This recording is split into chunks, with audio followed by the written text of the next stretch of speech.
గిరిజనులు పవిత్రంగా పూజించే దైవంతో కంటే ఎక్కువగా చూసే ఈ ప్రాంతాన్ని కానీ ఈ ఆలయాలను కానీ శాశ్వతంగా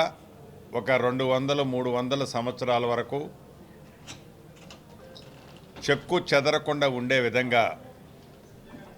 ఈ సమ్మక్క సారలమ్మ ఈ దేవాలయ ప్రాంగణాన్ని అభివృద్ధి చేయాలని 2 విడతల్లో సుమారు 210-212 కోట్ల నిధులని ఈ కార్యక్రమం కోసం కేటాయించి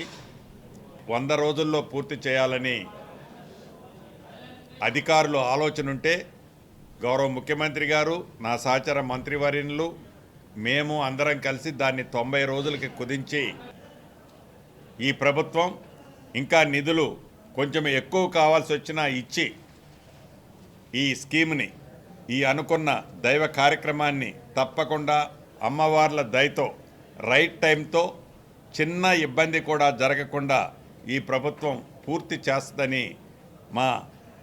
వేదిక మీద ఉన్న మా సభ్యులందరి సమక్షంలో మీడియా అందరికీ తెలుపుతూ సెలవు తీసుకుంటాం.